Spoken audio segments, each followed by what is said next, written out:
Hello दोस्तों, आप सभी को द स्टडी चैनल में स्वागत है। आज हम मध्यकालीन भारत के इतिहास के कुछ महत्वपूर्ण प्रश्नों को हम देखेंगे और उनके बारे में सरल भाषा में चर्चा करेंगे। बिना देर किए हुए अब चलते हैं प्रश्न पर। आज का प्रश्न है सिंध पर अरब आक्रमण के कारणों एवं प्रभावों का विवरण दीजिए। उत्तर में लिखेंगे।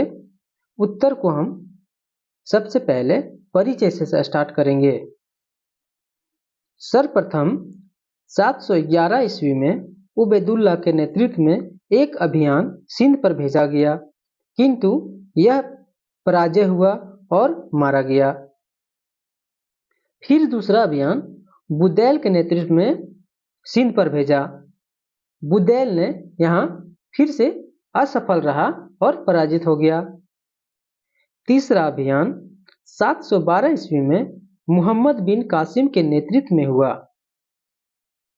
मोहम्मद बिन कासिम के सामना सिंध के शासक ताहिर से हुआ, जो इस युद्ध में मोहम्मद बिन कासिम के हाथों पराजय हो गया और ताहिर का वध कर दिया।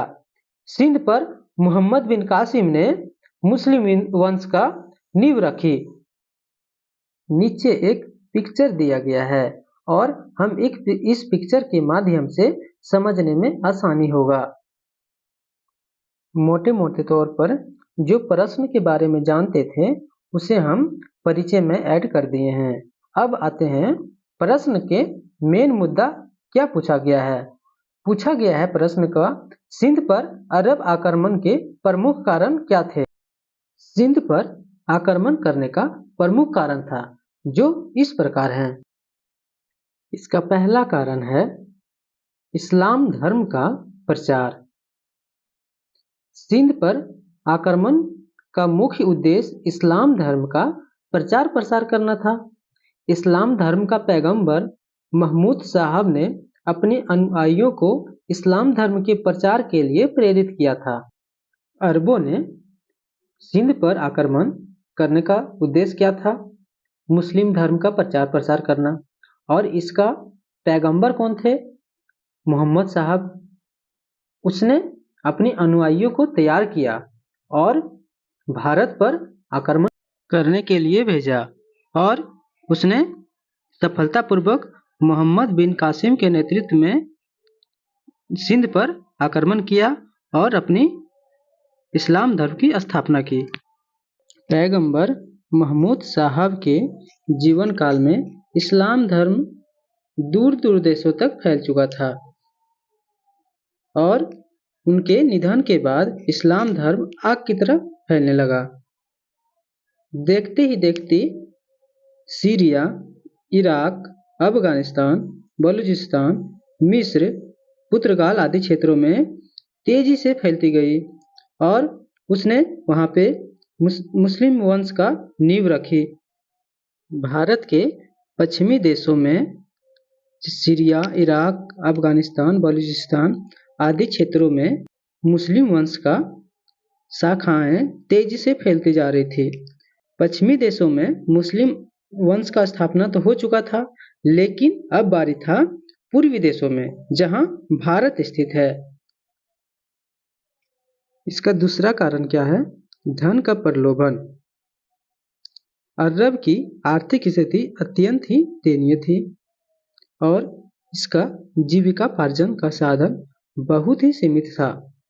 इस्लाम का उदय के पहले अरबों का भारत के साथ व्यापारिक संबंध था और वे समुद्री मार्ग से भारत के पश्चिमी तट तक आते जाते थे और वहां से धन कमा के ले जाते थे। वे अपनी आंखों से धन ही धन देखा है। अरब लोग भारत के पश्चिमी तट पर आते थे और वहां से धन कमा के ले जाते थे और पश्चिमी तट के आने के बाद उनको लगा कि भारत में धन ही धन है और धन की यहाँ कोई कमी नहीं है, इसीलिए वे भारत पर आक्रमण करना चाहते थे और धन यहाँ से ले जाना चाहते थे। उन्होंने कई बार प्रयास किए, लेकिन अंततः वो 711 ईस्वी में सफल रहे, जो उस समय अरब के सेनापति मोहम्मद बिन कासिम था और सिंध पर आक्रमण किया। उस समय सिंध का राजा ताहिर था, जो कि मोहम्मद बिन कासिम ने सिंध के राजा पर अटैक कर दिया और उसने विजय प्राप्त कर ली। तीसरा कारण था समुद्री डाकुओं द्वारा जहाजों को लूटना। अरब सिंध आक्रमण का तात्कालिक कारण यह था कि समुद्री डाकुओं द्वारा जहाजों को लूटा जाता था। बात यह था कि अरब व्यापारी श्रीलंका में अपने जहाजों पर सामान लादकर अरब सागर होते हुए अपने देश लौट रहा था। जब वे सिंध के तट के समीप से गुजरे तो थट्टा नामक स्थान था। वहां पर समुद्री डाकू ने उसे लूट लिया।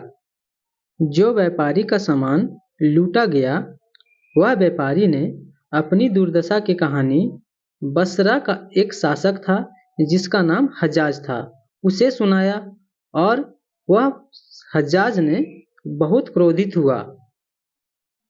हज्जाज ने अपनी क्रोध को संयम में रखते हुए सिंध के उस समय शासक ताहिर था, जो कि हज्जाज ने ताहिर से अपील किया कि आप मुझे लौटे हुए धन को वापस कर दीजिए, अपराधियों को सजा दीजिए और जो भी मेरी क्षतिपूर्ति हुआ है आप मुझे वापस लौटा दीजिए।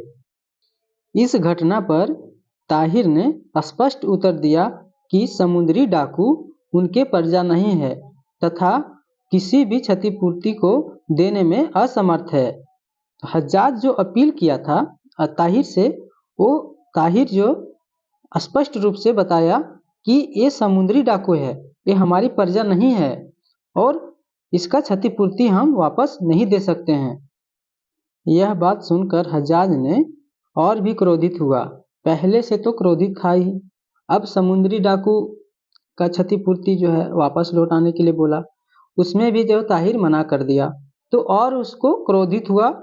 हज्जाज ने इस क्षतिपूर्ति को पूरा करने के लिए खलीफा वाहिद से अनुमति मांगा और उबैदुल्ला के नेतृत्व में एक बड़ी सेना सिंध पर भेज दिया। किंतु इसका परिणाम क्या हुआ कि वो पराजय हो गया। तो सिंधियों ने उबैदुल्ला को पकड़ लिया और उसका वध कर दिया। यह सुनकर हज्जाज ने और आग बबूला हो गया और उसने अब क्या किया कि पहले से अधिक सुसंगठित सेना और अधिक संख्या वाले एक विशाल सेना तैयार किया और उनके सेनापति बुठैल को बनाया और उसके नेतृत्व में फिर से सिंध पर आक्रमण करने के लिए भेज दिया। किंतु बुठैल को भी पराजय होना पड़ा। उस समय वहां का राजा, सिंध का राजा ताहिर था, जो समुद्री लुटेरों का भरपाई करने से मना कर दिया था। तो ये हज्जाज का तेवर दिन प्रतिदिन बढ़ते गया कि जो भी हम सेना भेज रहे हैं वो ताहिर उसे हरा दे रहा है, पराजित कर दे रहा है। पहले जो है उबैदुल्ला को भेजे, उसके बाद फिर बुठैल को भेजे, वो भी पराजित हो गया। तो अब क्या किया, उसने कुछ दिन शांत रहा और अपने साहस का परिचय देते हुए अब जो है तो सेनापति उनके दामाद मोहम्मद बिन कासिम को नेतृत्व करने के लिए तैयार किया और उसने मोहम्मद बिन कासिम के साथ साथ एक विशाल सेना का स्थापना किया और फिर से सिंध पर आक्रमण करने के लिए भेजा। इस बार मोहम्मद बिन कासिम ने अपनी पूरी ताकत झोंक दिया और प्रण लिया कि इस बार किसी न किसी रूप में सिंध पर आक्रमण करके ताहिर वन को पराजय करना ही है। और अंततः वैसा ही हुआ। मोहम्मद बिन कासिम ने सिंध के शासक ताहिर को हरा दिया और सिंध पर विजय प्राप्त कर लिया। इस विजय के साथ मोहम्मद बिन कासिम ने सिंध पर मुस्लिम वंश का नींव डाला और मुस्लिम वंश को प्रचार प्रसार करने में लग गया। अगला पॉइंट है अरबों का सिंध आक्रमण पर क्या क्या प्रभाव पड़ा। कुछ इतिहासकार का मानना है कि अरबों का सिंध विजय इस्लाम तथा भारत के इतिहास में एक साधारण घटना थी। यह कथन सत्य है कि अरब के सिंध विजय अस्थायी साबित नहीं हो पाया। उसकी शासन व्यवस्था भारत में अधिक दिनों तक नहीं चला और उसने भारत से विदा लेना पड़ा। विदा होते समय वे अपनी निर्मित भवनों और इमारतों को नष्ट करते चले गए। जो शेष बचे थे वो ध्वस्त होकर मिट्टी में मिल गए। पहला प्रभाव क्या पड़ा तो हम पॉइंट में लिखेंगे। प्रशासनिक परिणाम। कासिम ने सिंध प्रदेश पर अपनी शासन व्यवस्था स्थापित करने का प्रयास किया, लेकिन वह दीर्घ काल तक नहीं चला, मतलब लंबे काल तक नहीं चल सका और न ही उसके प्रशासन तंत्र को मजबूत बनाने में सफल रहा। फिर भी उसने सिंध से अरब शासन व्यवस्था का नींव अवश्य डाली, जो लगभग 150 वर्षों तक कायम रही। अरबी शासन व्यवस्था का स्थापना किया था, उसमें अरब के साथ साथ स्थानीय हिंदू सेना और शासन के पदों पर बहाल किए गए। राजस्व के काम अधिकांशतः हिंदू करते थे और प्रांतों को जिला में बांट दिया गया। जिला का मुख्य अधिकारी अरबी अफसर ही होता था। न्याय कार्य इस्लामी कानून के अनुसार होते थे। उच्च न्यायाधीश को काजी कहा जाता था। नेक्स्ट पॉइंट है इस्लाम का प्रचार प्रसार। अरबों का सिंध विजय का एक महत्वपूर्ण परिणाम भारत में पहले पहल इस्लाम धर्म का प्रचार करना था। इनकी मतलब पहली प्राथमिकता था कि इस्लाम धर्म का प्रचार करना था। अब क्या किया, मोहम्मद बिन कासिम ने इस्लाम धर्म का प्रचार प्रसार करने के लिए अपनी क्रूरता दिखाई और सभी व्यक्ति को इस्लाम स्वीकार करने के लिए बाध्य किया, और जो व्यक्ति इस्लाम बाध्य नहीं करता था उसे मौत के घाट उतार दिए जाते थे, और नहीं तो उस पर कठोर से कठोर सजा दी जाती थी, और नहीं तो उस पर जजिया कर सौंप दिया जाता था, जो कि व्यक्ति को देना बहुत ही कठिन हो जाता था। और मोहम्मद बिन कासिम ने भारत में इस्लामी सभ्यता संस्कृति का जनक बन गए। देश में धीरे धीरे मुसलमानों की संख्या बढ़ती चली गई। इसका परिणाम यह हुआ कि भारत में 1947 में देश को 2 भागों में बंटवारा हो गया। नेक्स्ट पॉइंट है सांस्कृतिक परिणाम। अरब आक्रमण के समय भारत के राजनीतिक दृष्टिकोण से बहुत कमजोर था, लेकिन वो सांस्कृतिक दृष्टिकोण से बड़ा ही उन्नत और अजेय था। कुछ इतिहासकार का मानना है कि भारत के जो राज्य थे वो आपस में बटे हुए थे, जिसके कारण राजनीतिक दृष्टिकोण से वो कमजोर पड़ गए थे। ना ही तो उनके पास एकजुट होने का कभी चाहते थे और ना ही वो राजनीतिक रूप से कभी एक साथ एक मंच पर खड़ा रहे। इसी कारण भारत राजनीतिक दृष्टिकोण से कमजोर था। लेकिन भारत की सांस्कृतिक सभ्यता की बात करें तो उतना ही विशाल और उन्नत पूरा विश्व में फैला हुआ था। यहाँ का सभ्यता संस्कृति उच्च कोटि का थी और भारत अपने दर्शन और आध्यात्मिक चिंतन के लिए पूरा विश्व में प्रसिद्ध है। अरब ने यह अनुभव किया कि वे जिस अकेश्वरवाद को अपनी मौलिक दर्शन समझते थे वह भारत में पहले से ही विद्वान था। अरब वाले हिंदू विद्वान तथा दार्शनिक की ओर आकर्षित हुए। भारत ज्योतिषी और चिकित्सा के क्षेत्र में विश्व में अपनी प्रसिद्धि पहले से ही हासिल कर ली थी।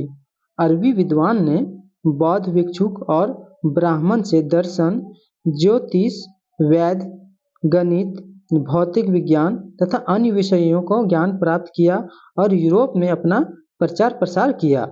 इस प्रकार अरबों ने भारत की वास्तुकला, संगीत कला, चित्रकला आदि से बहुत प्रभावित हुए और भारत ने अनेक विद्वानों को बगदाद से आमंत्रित किया गया। उसका काम था कि भारतीय दर्शन, आयुर्वेदिक, ज्योतिषी आदि ग्रंथों का अरबी अनुवाद किया और भारत अपनी आयुर्वेदिक चिकित्सा के क्षेत्र में, ज्योतिष के क्षेत्र में और भारतीय दर्शन के क्षेत्र में पूरे विश्व में अपनी पहचान बनाते चले गए।